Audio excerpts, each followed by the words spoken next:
ನಮಸ್ತೆ and welcome to news sense. ನಾನು ಸೌಮ್ಯ ಕೃಷ್ಣ ಹೆಗಡೆ. ಮೊದಲು ಈ ವಿಡಿಯೋವನ್ನ ಪೂರ್ತಿಯಾಗಿ ನೋಡ್ಕೊಂಡು ಬನ್ನಿ. ಈ ವಿಡಿಯೋ ನೋಡಿ ಮೊದಲು. पहले तो जो जिसके पास मिलता है उसको प्रॉब्लम होता है. फिर कस्टडी में लेके गया, मेरा नाम बोला, किसी को नहीं चाहिए वो परेशानी क्यों लेता है. फिर छोटा सी होता है, मीडिया में इतना बड़ा करके तो इतना दिमाग कहाँ से मंगाता भाई? कुछ भी नहीं है. एक्सपेरिमेंटेशन, छोटा उम्र से एक्सपेरिमेंट करता. ಹಿಂಗೆ ಉದುದ್ದ ಕೂದಲು, ಗಡ್ಡ ಎಲ್ಲ ಬಿಟ್ಕೊಂಡು, ಟೀ ಕುಡ್ಕೊಂಡು, ಪಕ್ಕದಲ್ಲಿರೋನ ಹತ್ರ ಪಟ್ಟಂಗ ಹುಡ್ಕೊಂಡು, ಟಿವಿ ಅಲ್ಲೆಲ್ಲೋ ರನ್ ಆಗ್ತಾ ಇದೆ ಅದನ್ನೂ ನೋಡ್ಕೊಂಡು ಸೋಷಿಯಲ್ ಮೀಡಿಯಾ ಸ್ಕ್ರೋಲ್ ಮಾಡ್ತಾ ಇರೋ ಈ ಮನುಷ್ಯ ಯಾರಪ್ಪ ಅಂತಂದ್ರೆ, ಟೆರರಿಸ್ಟ್ ಆರ್ಗನೈಸೇಷನ್ ಐಸಿಸ್ಗೆ ಜಿಹಾದಿಗಳನ್ನ ರಿಕ್ರೂಟ್ ಮಾಡ್ತಾ ಇದ್ದಂತಹ ಮತಾಂಧ ಇವನು ಇರೋದಿಲ್ಲಪ್ಪ ಅಂತಂದ್ರೆ ಅವ್ರ ಮನೆನೋ ಅವ್ರ ಅತ್ತೆ ಮನೆನೋ ಅಲ್ಲ, ಬೆಂಗಳೂರಿನ ವೆರಿ ಫೇಮಸ್ ಪರಪ್ಪನ ಅಗ್ರಹಾರದ ಸೆಂಟ್ರಲ್ ಜೈಲ್ ನಲ್ಲಿ ಇರೋದು. ಇಲ್ಲಿ ಜೈಲಲ್ಲಿ ಟ್ರೀಟ್ಮೆಂಟ್ ಹೆಂಗಿದೆ ಇದು ಇನ್ನೊಂದು ವಿಡಿಯೋ ತೋರಿಸ್ತೀನಿ. ಆ ವಿಡಿಯೋ ತೋರ್ಸೋಕ್ಕಿಂತ ಮುಂಚೆ ಸ್ವಲ್ಪ ದಿನದ ಹಿಂದೆ ಇನ್ಸ್ಟಾ ಸಬ್ಸ್ಕ್ರೈಬರ್ ಸಲುವಾಗಿ ಮಾತ್ರ ನಾನು ಒಂದು ಶೋವನ್ನ ರೆಕಮೆಂಡ್ ಮಾಡಿದ್ದೆ, ಅದನ್ನ ಒಂದ್ಸತಿ ನೋಡಿ. ನಾನು ಬೆಂಗಳೂರಲ್ಲಿ ಈ ಮೆಟಲ್ ಗ್ರಿಲ್ ಡೋರ್ ಕಲ್ಚರ್ ಹೆಂಗ್ ಬಂತು, ಯಾರಿಂದ ಬಂತು ಅಂತ ಯಾವತ್ತಾದ್ರೂ ಆಲೋಚನೆ ಮಾಡಿದ್ದೀರಾ? ಒಬ್ಬ X military and police training, but ಇವನು ಬಾಕಿ ಯೂನಿಫಾರ್ಮ್ ಅವ್ರ ತರ ದೇಶಭಕ್ತ, ಲಾಯ್ಡ್ ಆರ್ಡರ್ ಮೇಂಟೈನ್ ಮಾಡೋನು, ಧರ್ಮಿಷ್ಠ ಎಲ್ಲ ಆಗೇ ಇರಲಿಲ್ಲ. ಇವನು ಪ್ಯೂರ್ ಕಾಮಿಸ್ಟ್, ಹೆಣ್ಣು ಮಕ್ಕಳ ಪಾಲಿಗೆ ಲಿಟ್ರಲಿ ಮಾನ್ಸ್ಟರ್. ಉಮೇಶ್ ರೆಡ್ಡಿನ ನೆಟ್ಫ್ಲಿಕ್ಸ್ ಅಲ್ಲಿ 3 ಎಪಿಸೋಡ್ ಇರುವಂತಹ ಒಂದು ಡಾಕ್ಯುಮೆಂಟ್ರಿ ಇದೆ. ಬ್ಯೂಟಿ ಏನಪ್ಪಾ ಅಂತಂದ್ರೆ, ಈ ಡಾಕ್ಯುಮೆಂಟ್ರಿ ಪೂರ್ತಿ ಕನ್ನಡದಲ್ಲಿದೆ. ಆವಾಗಿನ ಸಂದರ್ಭದಲ್ಲಿ ಇದ್ದಂತಹ ಜರ್ನಲಿಸ್ಟ್, ಪೊಲೀಸ್ ಆಫೀಸರ್ಸ್, ಹಂಗೆ ಇವನ ನವರಂಗಿ ಆಟ ಹೆಂಗಿತ್ತು, ಇಡೀ ಬೆಂಗಳೂರಿನ ಪಾಲಿಗೆ, ಹೆಣ್ಣು ಮಕ್ಕಳ ಪಾಲಿಗೆ ಇವನು ಯಾವ ರೀತಿ ಕಾಡಿರ್ತಾನೆ, ಇವನ ವಿಕೃತಿ ಎಂತದ್ದಿತ್ತು ಅನ್ನೋದನ್ನ 3 ಎಪಿಸೋಡ್ ಅಲ್ಲಿ ಯಾರು ಪ್ರತ್ಯಕ್ಷದರ್ಶಿಗಳಿದ್ದಾರೆ ಅವರು ಎಕ್ಸ್ಪ್ಲೇನ್ ಮಾಡ್ತಾ ಹೋಗ್ತಾರೆ. ಈ ವೀಕೆಂಡ್ ಅಲ್ಲಿ ಆದ್ರೆ ನೋಡಿ, ನೆಟ್ಫ್ಲಿಕ್ಸ್ ಅಲ್ಲಿ ಇದೆ. ಓ ಎಸ್, ಹೆಸರು ಯಾವುದು ಅಂತಂದ್ರೆ ಇಲ್ಲಿ ಈ ವಿಕೃತ ಕಾಮಿ ಬಗ್ಗೆ ಯಾವ ಡಾಕ್ಯುಮೆಂಟರಿಯನ್ನ ನಾನು ನಿಮ್ಗೆ ನೋಡಿ ಅಂತ ಹೇಳ್ತಾ ಇದ್ದೆ, ಆ ವಿಕೃತ ಕಾಮಿ ಇವತ್ ಹೆಂಗಿದಾನೆ ಅದನ್ನ ನೋಡಿ.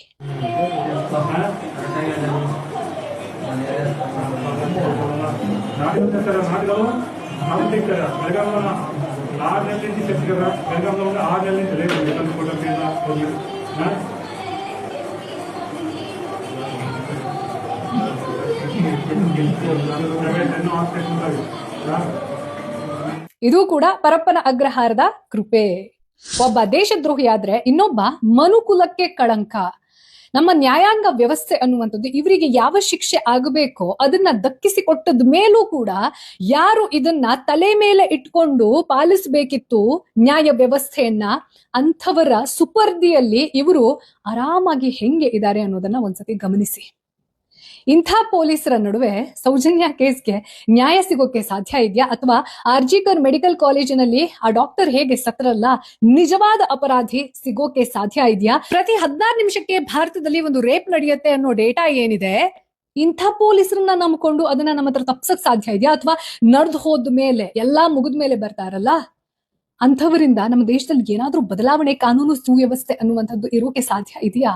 ಎಲ್ಲಾ ಪೊಲೀಸರು ಹೀಗಿರ್ತಾರೆ ಅನ್ನೋದನ್ನ ನಾನು ಹೇಳೋದಿಲ್ಲ, ಆದ್ರೆ ಪರಪ್ಪನ ಅಗ್ರಹಾರದಂತಹ ಒಂದು ಜೈಲಿನಲ್ಲೇ ಈ ಪರಿಸ್ಥಿತಿ ಇದೆ ಅಂತಂದ್ರೆ ನಮ್ಮ ಪೊಲೀಸ್ ವ್ಯವಸ್ಥೆ ಎಷ್ಟು ದೊಡ್ಡ ಮಟ್ಟದಲ್ಲಿ ಹುಡುಕನ್ನ ಹೊಂದಿದೆ ಅನ್ನೋದನ್ನ ನಮ್ಗೆ ಅರ್ಥ ಮಾಡಿಸುವಂತ ಈ 2 ವಿಡಿಯೋವನ್ನ ಮ್ಯಾಕ್ಸಿಮಮ್ ಶೇರ್ ಮಾಡಿ. ಹಾಗೆ ಇಂಥ ಪೊಲೀಸ್ ಅಧಿಕಾರಿಗಳಿಗೆ ನಿಯತ್ತನ್ನ ಕಲಿಸಬೇಕಾಗಿರುವಂತಹ ಅವರ ಮಹಾನಿರ್ದೇಶಕರು, ಜೊತೆಗೆ ಇಂಥವರನ್ನೆಲ್ಲರನ್ನು ನಂಬಿಕೊಂಡು ನಾವು ಗೌರ್ಮೆಂಟ್ ಮಾಡ್ತೀವಿ ಅಂತ ಹೇಳ್ತಾ ಇದ್ದಾರಲ್ಲ ಅಂತ ನಾಯಕರನ್ನ ಕೂಡ ಟ್ಯಾಗ್ ಮಾಡಿ ಇದನ್ನ ಪೂರ್ತಿ ಸರ್ಕ್ಯುಲೇಟ್ ಮಾಡಿ. ಯಾಕೆ ಅಂತಂದ್ರೆ ಕನ್ವಿಕ್ಟ್ ಆಗಿರುವಂತವರಿಗೆ ಇಂಥ ಟ್ರೀಟ್ಮೆಂಟ್ ಇರುತ್ತೆ ಅಂತಂದ್ರೆ ಮುಂದೊಂದು ದಿನ ಪ್ರತಿಯೊಬ್ರು ಕೂಡ ಜೈಲ್ಗೆ ಹೋಗಿ ಆರಾಮಾಗಿ ಇರಬಹುದು ಅಂತ ಹೇಳ್ಬಿಟ್ಟು ಆ ಒಂದು ಇಂಟೆನ್ಷನ್ ಅಲ್ಲಿ ಕ್ರೈಮ್ ಮಾಡೋಕೆ ಸಹ ಹಿಂದೆ ಮುಂದೆ ನೋಡದೇ ಇರಬಹುದು. ಯಾಕೆ ಮತ್ತೆ ನನಗೆ ಈ ಒಂದು ಡಿಸಪಾಯಿಂಟ್ಮೆಂಟ್ ಅನ್ನೋದು, ಹಾಗೆ ಅಗ್ರೆಷನ್ ಅಂತ ಹೇಳ್ಬೋದಾಯ್ತಾ? ನೋಡಿ, ನಾವೆಲ್ಲರೂ ಸಹ ಸಾಮಾನ್ಯವಾಗಿ ನ್ಯಾಯಾಂಗ ವ್ಯವಸ್ಥೆಯನ್ನ ಬೈತೀವಿ. ಯಾಕೆ ಅಂತಂದ್ರೆ ನಮ್ಮ ದೇಶದಲ್ಲಿ ನ್ಯಾಯಾಂಗ ವ್ಯವಸ್ಥೆ ಅನ್ನುವಂಥದ್ದು ಅಷ್ಟು ಸ್ಲೋ, ಜೊತೆಗೆ ಅಲ್ಲಿ ನ್ಯಾಯ ಸಿಗುತ್ತೆ ಅನ್ನೋ ಗ್ಯಾರಂಟಿ ಇಲ್ಲ. ಯಾಕೆಂತಂದ್ರೆ ಸಾಕ್ಷಿ ಅನ್ನೋದ್ರ ಮೇಲೆ ಎಲ್ಲದೂ ನಿಂತಿದ್ರಿಂದ ಆ ಸಾಕ್ಷಿಯನ್ನ ಮಾರ್ಪಾಟು ಮಾಡುವುದು. ಸೌಜನ್ಯ ಕೇಸ್ ನೋಡಿ, ಇವತ್ತಿಗೂ ಸಹ ಯಾರು ಅಂತ ಇವತ್ತಿಗೂ ಗೊತ್ತಿಲ್ಲ, ಎಲ್ರಿಗೂ ಗೊತ್ತಿದೆ ಆದ್ರೆ ಕನ್ವಿಕ್ಟ್ ಆಗಲ್ಲ. ಇಂಥ ಒಂದು ಐರನಿಯಲ್ಲಿ ಇರುವಾಗ ಈ ಎಲ್ಲಾ ಕೇಸಸ್ ಅಲ್ಲಿ ಇದೆಲ್ಲ, ಕೆಲವೊಂದಷ್ಟು ಕೇಸಸ್ಗಳಿರ್ತವೆ ಅಲ್ಲಿ ನಮಗೆ ಒಂದು ದೊಡ್ಡ ಆಶಾವಾದವನ್ನ ಕೊಡುತ್ತೆ. ಅದರಲ್ಲಿ ಒಂದ್ ಯಾವುದು ಅಂತಂದ್ರೆ ಈ ವಿಕೃತಕಾಮಿ ಪ್ರಜ್ವಲ್ ರೇವಣ್ಣ ಕೇಸ್. ಇವನ ಬಗ್ಗೆ ನಾನು ಮಾತಾಡಿದ್ದೆ ಮೊದಲು, ಯಾವಾಗ ಇವನ ಪೆನ್ ಡ್ರೈವ್ ಅನ್ನೋದು 2024 ಸಮಯದಲ್ಲಿ ತುಂಬಾ ಹರಿದಾಡಿತಲ್ಲ, ಆ ಟೈಮಲ್ಲಿ ಒಂದು ಡೀಟೇಲ್ ಆಗಿರುವಂತ ಎಪಿಸೋಡ್ ಅನ್ನ ಮಾಡಿದ್ದೆ. ಯಾರು ಆವಾಗ ಈ ಒಂದು ಚಾನೆಲ್ ಅನ್ನ ನೋಡಿಲ್ಲ ಅಥವಾ ಈ ಕೇಸ್ ಬಗ್ಗೆ ಇನ್ನೊಂದ್ಸತಿ ತಿಳ್ಕೊಳ್ಬೇಕು ಅನ್ನೋ ತರದಲ್ಲಿತ್ತು ಅಂತಂದ್ರೆ, ನಾನು ಈ ಎಪಿಸೋಡ್ ಮುಗಿದ್ಮೇಲೆ ನಿಮ್ಗೆ ಎಂಡ್ ಸ್ಕ್ರೀನ್ ಅಲ್ಲಿ ಆ ಒಂದು ಥಂಬ್ನೇಲ್ ಕಾಣುವ ರೀತಿಯಲ್ಲಿ ವಿಡಿಯೋವನ್ನ ಕೊಟ್ಟಿರ್ತೀನಿ, ಅದನ್ನ ನೋಡಿ. ಈ ಕೇಸ್ ಇದೆ ಅಲ್ಲ, ಒಂದು ಪಾರಂಪರಿಕವಾಗಿ ತುಂಬಾ ಪವರ್ಫುಲ್ ಆಗಿ ರಾಜಕೀಯ ಪಕ್ಷವನ್ನ ಕಟ್ಕೊಂಡಿರುವಂತಹ ಒಂದು ಫ್ಯಾಮಿಲಿಯಿಂದ ಬರುವಂತಹ ವ್ಯಕ್ತಿಯಾಗಿ ಎಂಥ ಎಂಪಿ ಅಂತಂದ್ರೆ ಆ ಎಂಪಿಗೆ ವೋಟ್ ಕೊಡ್ರಪ್ಪ ಅಂತ ಕೇಳಕ್ಕೆ ಖುದ್ದು ನರೇಂದ್ರ ಮೋದಿ ಅವರು ಸಹ ರ್ಯಾಲಿ ಮಾಡ್ಬಿಟ್ಟಿದ್ರು. ಪ್ರಜ್ವಲ್ ರೇವಣ್ಣ ಅನ್ನುವಂಥದ್ದು, ಆ ರೇವಣ್ಣ ಅನ್ನುವಂತಹ ಪದ, ಕನ್ನಡದ ಪದ ಮೋದಿಯವರ ಬಾಯಲ್ಲಿ ಸ್ಪಷ್ಟವಾಗಿ ಉಚ್ಚಾರ ಆಗ್ಲಿಲ್ಲ ಅಂತಂದ್ರೂ ಇವ್ರಿಗೆ ವೋಟ್ ಕೊಡಿ ವೋಟ್ ಕೊಡಿ ವೋಟ್ ಕೊಡಿ ಅಂದಿದ್ರು. ಅಂಥ ವಿಕೃತ ಕಾಮಿ, ಕನ್ವಿಕ್ಟೆಡ್ ರೇಪಿಸ್ಟ್ ಹೆಂಗಿದಾನೆ, VIP ತರದಲ್ಲಿ ಸೆಲ್ಲಲ್ಲಿ ಇದ್ದಿದ್ದಲ್ದೆ, ಅಲ್ಲಿರುವಂತಹ ಕೈದಿಗಳ ಯೂನಿಫಾರ್ಮ್ ಅನ್ನ ಹಾಕೊಳ್ಳದೆ, ಕೊಟ್ಟಿರೋ ಕೆಲಸವನ್ನೂ ಮಾಡದ್ದೆ ಇವ್ರದ್ದು ಅಜ್ಜಿ ಮನೆಗೆ ಹೋಗಿದ್ದಾನೆ. ಅಜ್ಜಿ ಮನೆಯಲ್ಲಿ ಇವ್ನಿಗೆ ಯಾವುದೇ ತೊಂದರೆ ಉಂಟಾಗಬಾರ್ದು ಅನ್ನೋ ಕಾರಣಕ್ಕೋಸ್ಕರ ಒಂದು ಫೋನ್ ಇದೆ. ಆ ಫೋನಲ್ಲಿ ಇವನು ಬ್ಯಾಡ್ದೋಗಿರೋದು ಎಲ್ಲಾ ನೋಡ್ಕೊಂಡಿದ್ದಾನೆ, ಟೀನೇಜರ್ ಬಾಯ್ಸ್ ತರದಲ್ಲಿ. ಎಷ್ಟು ಬರ್ಗೆಟ್ಟಿರೋ ವ್ಯಕ್ತಿ ಇವನು ಅಂತಂದ್ರೆ, ಫಸ್ಟ್ ಆಫ್ ಆಲ್ ಅಂಥ ಒಂದು ಸೆಕ್ಸ್ ಸ್ಕ್ಯಾಂಡಲ್ ಅನ್ನುವಂಥದ್ದು ಇಡೀ ದೇಶವೇ ನಾಚುವ ರೀತಿಯಲ್ಲಿ ಕರ್ನಾಟಕದ ಪಾಲಿಗೆ ಅವನೊಂದು ದೊಡ್ಡ ಕಳಂಕ ಆ ವ್ಯಕ್ತಿ, ಆಯ್ತಾ. ಅಂಥ ವ್ಯಕ್ತಿಗೆ ಕನ್ವಿಕ್ಷನ್ ಆದ್ಮೇಲೆ ಇವನು ರೇಪಿಸ್ಟ್ ಅನ್ನೋದು ಪ್ರೂವ್ ಆಯ್ತು. ಅದು ಎಂಥ ಕೇಸಲ್ಲಿ ಅಂತಂದ್ರೆ ಚಾನ್ಸೇ ಇಲ್ಲ ಅನ್ನೋ ತರದ. ನನಗೆ ಫಂಡಮೆಂಟಲಿ ಅಂಥ ಒಂದು ಕೇಸಸ್ ಅಲ್ಲಿ ಇರುತ್ತಲ್ಲ, ಕೋಪ ಇರುತ್ತೆ, ಇದನ್ನ ಇವ್ರು ಮುಚ್ಚಾಕ್ತಾರೆ ಪವರ್ನ ಯೂಸ್ ಮಾಡಿ ಅನ್ನೋ ತರದ ಒಂದು ಡಿಸಪಾಯಿಂಟ್ಮೆಂಟ್ ಕೂಡ ಆಯ್ತು. ಆದ್ರೆ ಯಾವಾಗ ಕಳೆದ ವರ್ಷ ಆಲ್ಮೋಸ್ಟ್ ಇದೇ ಟೈಮ್ ಅಂತ ಅನ್ಕೊಳ್ತೀನಿ, ಆಗಸ್ಟ್ ಅಲ್ಲಿ ಔಟ್ ಆಫ್ ನೋವೇರ್ ನಂಗೆ ನ್ಯೂಸ್ ಕೇಳಿದಾಗ ಎಷ್ಟು ಖುಷಿ ಆಯ್ತು ಅಂತಂದ್ರೆ ನಮ್ ದೇಶದಲ್ಲಿ ಕೆಲವು ಸರ್ತಿ ನಾವು ಇನ್ನೇನಾಗಲ್ಲ ಅನ್ನೋ ತರದಲ್ಲಿ ಕೈ ಚೆಲ್ಲಿರ್ತೀವಲ್ವಾ, ಆವಾಗ ಒಂದು ಆಶಾಭಾವ ಅನ್ನುವಂಥದ್ದು ಉಟ್ಕೊಳ್ಳುತ್ತೆ. ಅಂತಹ ಒಂದು ಕೇಸ್ ಇದು. ಅವನಿಗೆ ಜೀವಾವಧಿ ಶಿಕ್ಷೆಯನ್ನ ವಿಧಿಸಲಾಯಿತು ಸ್ಪೆಷಲ್ ಸೆಷನ್ಸ್ ಕೋರ್ಟ್. ಹಾಗೆ ಹೈಕೋರ್ಟ್ ಹೋದ್ರೂ ಸಹ ಅಲ್ಲಿ ಅವನ ವಾದವನ್ನ ಕೇಳಿಸ್ಕೊಂಡಿಲ್ಲ ಅಥವಾ ಶಿಕ್ಷೆಯನ್ನ ಕಡಿಮೆ ಮಾಡ್ತೀವಿ ಅಂತ ಹೇಳಿಲ್ಲ. ಸದ್ಯಕ್ಕೆ ಕನ್ವಿಕ್ಟ್ ಆಗಿರೋದು ಒಂದು ಕೇಸ್ನಲ್ಲಿ 48 ವರ್ಷದ ಅವರ ಮನೆಯ, ಇವನ ಅಮ್ಮನ ಏಜು ಆಲ್ಮೋಸ್ಟ್, ಅವರನ್ನ ರಿಪೀಟೆಡ್ಲಿ ರೇಪ್ ಮಾಡ್ತಾ ಇದ್ದ, ಅದನ್ನ ವಿಡಿಯೋ ಮಾಡ್ಕೊಳ್ತಾ ಇದ್ದ. ಆ ಕೇಸ್ನಲ್ಲಿ ಆ ಹೆಂಗಸು ಗಟ್ಟಿಯಾಗಿ ನಿಂತಿದ್ರಿಂದ ಈ ಮನುಷ್ಯನಿಗೆ ಕನ್ವಿಕ್ಷನ್ ಅನ್ನೋದು ನಡೆದು ಇದೀಗ ಜೀವಾವಧಿ ಶಿಕ್ಷೆಯನ್ನ ಅನುಭವಿಸ್ತಾ ಇರುವಂತಹ ವಿಕೃತ ಕಾಮಿ ಈ ಪ್ರಜ್ವಲ್ ರೇವಣ್ಣ. ಈ ವಿಕೃತ ಕಾಮಿ ಅದೆಷ್ಟು ವಿಕೃತ ಅಂತಂದ್ರೆ, ಜೈಲ್ಗೆ ಹೋಗಿದ್ದೆ ಅವನ ವಿಕೃತ ಕಾಮುಕತನದಿಂದ, ಅಲ್ಲೂ ಅದನ್ನೇ ಕಂಟಿನ್ಯೂ ಮಾಡ್ತಿದ್ದಾನೆ ಅಂತಂದ್ರೆ ನನಗೆ ಈ ಮೈಂಡ್ ಸೆಟ್ಟೇ ಅರ್ಥ ಆಗೋದಿಲ್ಲ. ಏನು ಮೈಂಡ್ ಸೆಟ್ ಇದು? ಒಂದು ಜೈಲಲ್ಲಿ ಕುತ್ಕೊಂಡು ಮಾಡಿರೋ ತಪ್ಪಿಗೆ ಪಶ್ಚಾತ್ತಾಪ ಪಟ್ಟು ಮುಂದಿರುವಂತಹ ಜೀವನ ಆದ್ರೂ ಒಂದ್ ಸ್ವಲ್ಪ ಒಳ್ಳೆ ರೀತಿಯಲ್ಲಿ ಕಳ್ಕೊಂಡು ಹೋಗೋಣ, ಆತ್ಮದ ಉದ್ಧಾರಕ್ಕೆ ಅಂತ ಜೀವನ ಇರೋದು, ಅದನ್ನ ಮಾಡೋಣ ಅನ್ನೋದು ಬಿಟ್ಬಿಟ್ಟು ಅಲ್ಲೊಂದು ಪೆನ್ ಡ್ರೈವ್ ಅಂತೆ, ಅವನು ಒಳಗಿರೋದೇ ಪೆನ್ ಡ್ರೈವ್ ಇಂದ. ಆ ಶೋಗಿಗಳನ್ನ ನೋಡಿ, ಚಟ ಬೇರೆ, ಹವ್ಯಾಸ ಬೇರೆ, ಶೋಕಿ ಬೇರೆ. ಚಟ ಅಂತಂದ್ರೆ ಸಾಮಾನ್ಯವಾಗಿ ಕೆಟ್ಟದನ್ನ ಹೇಳ್ತೀವಿ ನಾವು. ಹವ್ಯಾಸ ಅಂತಂದ್ರೆ ನಮ್ಗೆ ಯಾವ್ಯಾವ್ದು ಸೃಜನಾತ್ಮಕವಾಗಿ ನಮ್ಮ ಸ್ಕಿಲ್ ಅನ್ನ ಡೆವಲಪ್ ಮಾಡುತ್ತೆ ಅದನ್ನ ನಾವು ಹವ್ಯಾಸ ಅಂತ ಕರಿತೀವಿ. ಶೋಕಿ ಅಂತಂದ್ರೆ ಒಬ್ಬೊಬ್ರಿಗೆ ಒಂದೊಂದು ಶೋಕಿ ಇರುತ್ತೆ, ಅದು ಕೆಟ್ಟದ್ದು ಅಲ್ಲ ಒಳ್ಳೇದು ಅಲ್ಲ, ಆದ್ರೆ ನಮ್ಮ ಜೀವನಕ್ಕೆ ಒಂದು ಡ್ರೈವಿಂಗ್ ಫೋರ್ಸ್ ಅನ್ನ ಕೊಡ್ತಾ ಇರುತ್ತೆ. ಫಾರ್ ಎಕ್ಸಾಂಪಲ್, ನನಗೆ ಟ್ರಾವೆಲಿಂಗ್ ಅನ್ನುವಂಥದ್ದಿದೆ ಅಲ್ಲ, ಅದು ನನ್ನ ಶೋಕಿ. ನೀನ್ ಏನಕ್ಕೆ ಬದುಕಿರ್ಬೇಕು ಅಂತ ಕೇಳಿದ್ರೆ ನನ್ನ ಪ್ರಪಂಚ ನೋಡ್ಬೇಕು ಅಂತ ಇದೆ, ಅದು ನನ್ನ ಶೋಕಿ. ಇಂಥ ಶೋಕಿಗಳಿದೆ ಅಲ್ಲ, ನಮ್ಮನ್ನ ಸೃಜನಾತ್ಮಕವಾಗಿ ಬೆಳೆಸ್ತಾ ಹೋಗುತ್ತೆ, ಅದನ್ನೇ ಒಂದು ಕರಿಯರ್ ಮಾಡ್ಬಿಡುತ್ತೆ.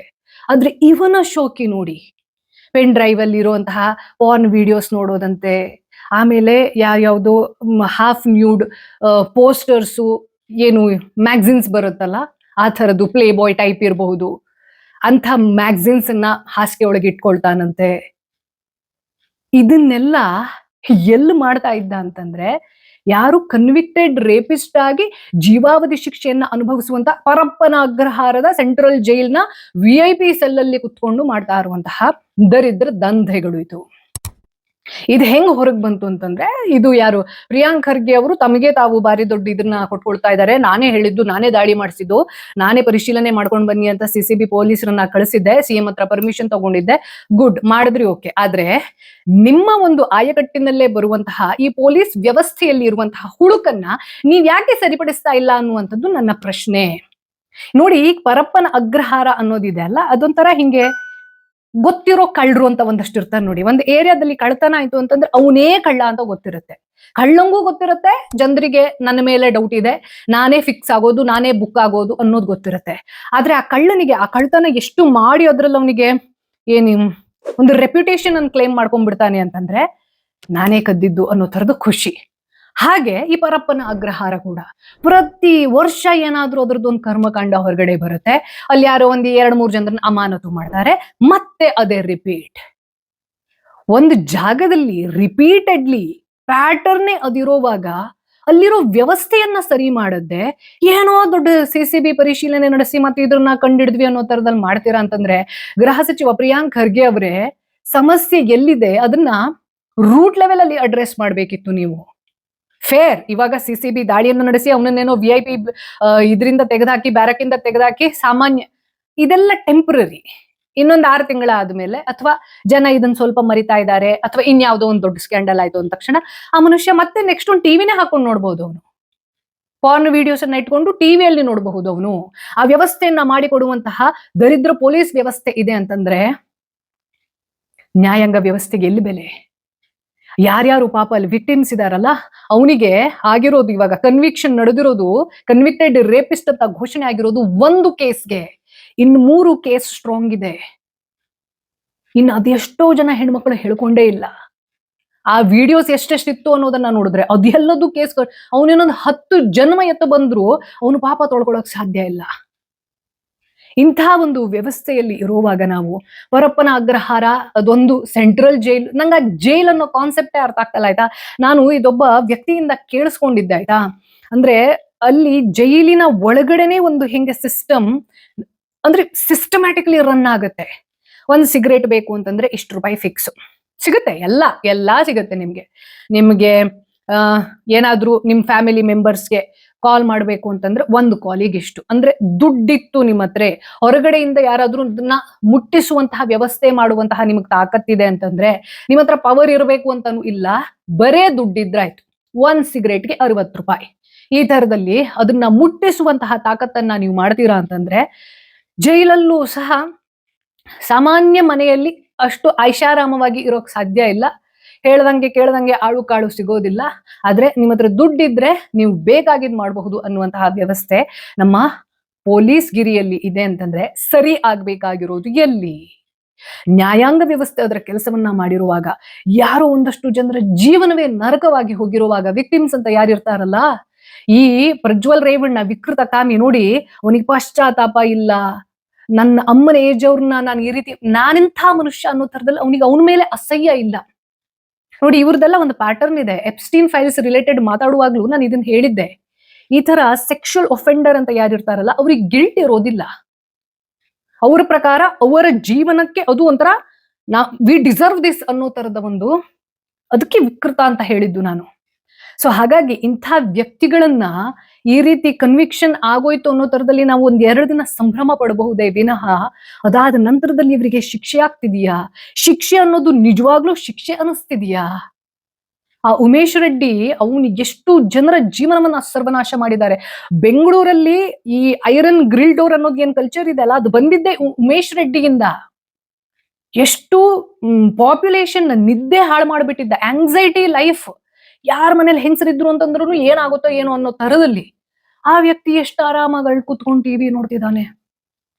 ಇವನು ಒಳಗಡೆ ಹೋಗಿರೋದೇ ದರಿದ್ರ ಕೆಲಸ ಮಾಡಿ ಹೆಣ್ಮಕ್ಳ ಮೇಲೆ ಕೈ ಇಡಕ್ ಹೋಗಿ ಅಲ್ಲಿ ಹೋಗ್ಬಿಟ್ಟು ಅವನು ಹಂಗಿದ್ ಫೋಟೋ ನೋಡ್ಕೊಂಡು ವಿಡಿಯೋ ನೋಡ್ಕೊಂಡು ಪೆನ್ ಡ್ರೈವ್ ಇಟ್ಕೊಂಡಿದ್ದಾನೆ ಅಂತಂದಾಗ, ಅಂದ್ರೆ ಸಿಸ್ಟಮ್ ಅನ್ನ ನೋಡಿ ಮೋಕರಿ ಮಾಡ್ತಿದ್ದಾರೆ ಅವರು. ಪೆನ್ ಡ್ರೈವ್ ಇಂದಾನೆ ನಾನು ಒಳಗಡೆ ಹೋಗಿರೋದು, ಆದ್ರೂ ನಾನು ಪೆನ್ ಡ್ರೈವ್ ಅನ್ನು ಒಳಗಡೆನೂ ಇಟ್ಕೊಂಡು ನೋಡ್ತೀನಿ ಅನ್ನೋ ತರದಲ್ಲಿ ಮಾಡ್ತಾರೆ ಅಂತಂದ್ರೆ ಇವರಿಗೆಲ್ಲ ಯಾವ ರೀತಿ ಬುದ್ಧಿ ಕಲ್ಸಕ್ ಸಾಧ್ಯ? ಯಾವ ಶಿಕ್ಷೆಗೂ ಹೆದರಲ್ಲ. ಶಿಕ್ಷೆ ಅನ್ನೋದು ಶಿಕ್ಷೆ ತರದಲ್ಲೇ ಇರೋದಿಲ್ಲ ಅಂತಂದ್ರೆ ನಮ್ಮ ದೇಶದಲ್ಲಿ ಇದೆ ಅಲ್ಲ ನ್ಯಾಯಾಂಗ ವ್ಯವಸ್ಥೆ, ಕಾರ್ಯಾಂಗ ವ್ಯವಸ್ಥೆ, ಇದ್ಯಾವುದು ಸಹ ಅವ್ರ ಕೆಲಸವನ್ನ ಅವರು ಸರಿಯಾಗಿ ಮಾಡಿದ್ರು. ಇಲ್ಲಿರೋ ಪೊಲೀಸರು ಎಲ್ಲರೂ ಹಂಗೆ ಅಂತ ನಾನು ಹೇಳೋದಿಲ್ಲ, ಆದ್ರೆ ಅಂಥ ಪೊಲೀಸರ ಕೈವಾಡವೇ ಜಾಸ್ತಿ ಇದೆ. ನಾನು ಅವಾಗ ಹೇಳಿದ್ದೆ ಅಲ್ಲ, ಪ್ರಪಂಚದಲ್ಲಿ ಒಳ್ಳೆಯವರು ಜಾಸ್ತಿ ಇದ್ದಾರೆ, ಆದ್ರೆ ಕೆಟ್ಟವರು ರಾಜಿಸ್ತಾರೆ. ಹಾಗೆ ಇಲ್ಲಿ ಸಹ 80% 90% ಪೊಲೀಸರು ಒಳ್ಳೆಯವರೇ ಇರಬಹುದು, ಆದ್ರೆ 10% ಜನ ಯಾರು ತಲೆ ಹಿಡುಗರು ಇರ್ತಾರಲ್ಲ ಅಂಥವರಿಂದ ಆ ವ್ಯವಸ್ಥೆಗೆ ಕೆಟ್ಟ ಹೆಸರು. ಹಾಗೆ ಎಷ್ಟೋ ಜನರಿಗೆ ನೋಡಿ, ಇಡೀ ಕರ್ನಾಟಕದ ಜನರಿಗೆ ಅಯ್ಯೋ ನಾವ್ ಯಾವ್ದೋ ಒಂದು ಕೇಸು ಯಾವ್ದಿದ್ದು ಏನ್ ಮಾಡಿದ್ರು ಈ ಮನುಷ್ಯಂಗೆ ಶಿಕ್ಷೆ ಆಗಲ್ಲ ಅಂತ ಅನ್ಕೊಂಡಿದೀವಿ, ಅಲ್ಲಿ ಆಯ್ತು. ಆದ್ರೆ ಆಗಿ ಏನು ಪ್ರಯೋಜನ ಅನ್ನೋ ತರದ ಡಿಸಪಾಯಿಂಟ್ಮೆಂಟ್ ಆಗ್ತಾ ಇದೆ ಅಂತಂದ್ರೆ, ನಾವ್ ಯಾರ ಸಲುವಾಗಿ ವೋಟ್ ಹಾಕ್ತಿದೀವಿ, ಯಾಕೆ ವೋಟ್ ಹಾಕ್ತಾ ಇದ್ದೀವಿ, ಇವ್ರಿಗೆಲ್ಲ ಯಾಕೆ ಟ್ಯಾಕ್ಸ್ ತುಂಬಬೇಕು, ಯಾಕೆ ಗೌರವ ಕೊಡಬೇಕು. Very disappointed. ಇವತ್ತಿನ ಈ ಒಂದು ಎಪಿಸೋಡ್ ಅನ್ನ ನನಗೆ ಹೆಂಗ್ ಎಂಡ್ ಮಾಡ್ಬೇಕಂತಾನೆ ಗೊತ್ತಾಗ್ತಾ ಇಲ್ಲ. ನನಗೆ ಅನಿಸ್ತಾ ಇರೋದು ಒಂದೇ, ಇಂಥವ್ರಿಗೆಲ್ಲ ಇದೆ ಅಲ್ಲ, ಕರ್ಮ ಅನ್ನೋದೇ ಏನಾದ್ರೂ ಬರಬಾರದ ರೀತಿಯಲ್ಲಿ ಸಾಯ್ಬಾರ್ದು. ಇವರೆಲ್ಲ ಯಾರು ಸಾಯ್ಬಾರ್ದು. ಈ ತರದ ಸೆಕ್ಷುವಲ್ ಅಫೆಂಡರ್ಸ್ ಅಂತ ಯಾರಿರ್ತಾರಲ್ಲ, ಅವ್ರಿಗೆ ಈಸಿ ಸಾವು ಬರಬಾರ್ದು. ಹೆಂಗಿದ್ದ ಸಾವು ಬರಬೇಕು ಅಂತಂದ್ರೆ, ಪ್ರತಿದಿನ ಅವರು ನರಕ ಕಾಣಬೇಕು. ದೇವರೇ ನನ್ನನ್ನು ಕರೆಸ್ಕೊ ಅನ್ನೋ ತರದಲ್ಲಿ ಅಂಗಲಾಚಬೇಕು. ಆದ್ರೆ ಸಾವು ಬರಬಾರ್ದು. ಹಂಗಿದ್ದೇ ಬರ್ಬೇಕು. ಕರ್ಮ ಅನ್ನೋದೇ ಇವ್ರನ್ನ ಏನಾದ್ರೂ ಮಾಡ್ಬೇಕು. ನಿಮ್ಮ ಅಭಿಪ್ರಾಯ ಏನು ಅನ್ನೋದನ್ನ ನನಗೆ ಕಮೆಂಟ್ ಬಾಕ್ಸ್ ಅಲ್ಲಿ ಮಿಸ್ ಮಾಡದೆ ತಿಳಿಸಿ. ಹಾಗೆ ಈ ವಿಕೃತಕಾಮಿ ಪ್ರಜ್ವಲ್ ರೇವಣ್ಣ ಕೇಸ್ ರಿಲೇಟೆಡ್ ಆಗಿ ನಿಮ್ಗೆ ಕ್ಯೂರಿಯಾಸಿಟಿ ಇದೆ ಅಂತಂದ್ರೆ ಎಂಡ್ ಸ್ಕ್ರೀನ್ ಅಲ್ಲಿ ಒಂದು ವಿಡಿಯೋ ನಿಮ್ಗೆ ಡಿಸ್ಪ್ಲೇ ಆಗುತ್ತೆ, ಮಿಸ್ ಮಾಡದೆ ನೋಡಿ. ಹಾಗೆ ನಾನು ಮಾತಾಡೋದು ಸೆನ್ಸಿಬಲ್ ಅಂತ ನಿಮ್ಗೆ ಅನಿಸ್ತಾ ಇದೆ ಅಂತಂದ್ರೆ, ಈ ವಿಡಿಯೋದ ಜೊತೆ ಈ ಒಂದು ಚಾನೆಲ್ ನಲ್ಲಿ ಇರುವಂತಹ ಬಾಕಿ ಎಲ್ಲಾ ವಿಡಿಯೋಗಳನ್ನ ನೋಡಿ, ಅದು ನೋಡಾದ್ಮೇಲೆ ಸಬ್ಸ್ಕ್ರೈಬ್ ಮಾಡೋದಕ್ಕೆ ವರ್ತ್ ಇದೆ ಅಂತ ಅನಿಸಿದ್ರೆ ಮಾತ್ರ ಸಬ್ಸ್ಕ್ರೈಬ್ ಮಾಡಿ. ಹಾಗೆ ಇಂತಹ ಇಂಡಿಪೆಂಡೆಂಟ್ ಜರ್ನಲಿಸ್ಟ್ ಗಳನ್ನ ನೀವು ಬೇರೆ ಯಾರದ್ದೇ ಈ ಪಾರ್ಟಿ ಪರವಾಗಿ ಸೋಲ್ಡ್ ಔಟ್ ಆಗದ್ದೇ ಇರೋ ತರದಲ್ಲಿ ಜನರ ವಾಯ್ಸ್ ಆಗಿ ಇರಕ್ಕೆ ಇಷ್ಟಪಡ್ತೀರಾ, ಇಂಡಿಪೆಂಡೆಂಟ್ ಜರ್ನಲಿಸಂ ಜನರ ಪರವಾಗಿ ಬೆಳೆಯೋ ರೀತಿಯಲ್ಲಿ ಮಾಡೋಕೆ ಇಷ್ಟಪಡ್ತೀರಾ ಅಂತಂದ್ರೆ ಹೀಗೆ ನೀವು ನನ್ನನ್ನ ಸಪೋರ್ಟ್ ಮಾಡಬಹುದು ಫೈನಾನ್ಷಿಯಲಿ. ಅದರ ಹೊರತಾಗಿ ಈ ಒಂದು ಚಾನೆಲ್ ನ ಬಗ್ಗೆ ನಿಮ್ಮ ಕಾಂಟ್ಯಾಕ್ಟ್ ಅಲ್ಲಿ ಇರುವಂತಹ ಒಂದು 50-60 ಜನರಿಗೆ ಇಂತಹ ವಿಡಿಯೋವನ್ನ ಕಳಿಸೋದ್ರಿಂದ ಅದು ಸಹ ದೊಡ್ಡ ಹೆಲ್ಪ್. ಯಾಕೆಂತಂದ್ರೆ ನಾನೇನ್ ಮಾತಾಡ್ತಿದ್ದೀನಿ ಅದು ನೀವು ನಿಮ್ಮ ಮನಸ್ಸಿನಲ್ಲಿ ಮಾತನಾಡಿಕೊಳ್ಳುವಂತಹ, ಹೊರಗಡೆ ಹಾಕಕ್ಕೆ ಆಗದ್ದೇ ಇರುವಂತಹ ಅಥವಾ ಅಂತ ಒಂದು ಪ್ಲಾಟ್ಫಾರ್ಮ್ ಇಲ್ಲದೆ ಇರುವಂತಹ, ಮಾತನಾಡುವಂತಹ ಶಕ್ತಿ ಇಲ್ಲದೆ ಇರುವಂತಹ ಸ್ಥಾನದಲ್ಲಿ ಇದ್ದೀರಾ ಅಂತಂದ್ರೆ you speak through my voice. ದಯವಿಟ್ಟು ವಿಡಿಯೋವನ್ನ ಲೈಕ್ ಮಾಡಿ. Until I see you in the next video. Take care. Bye. ಓಂ ನಮಃ ಶಿವಾಯ್. ಜೈ ಹಿಂದ್.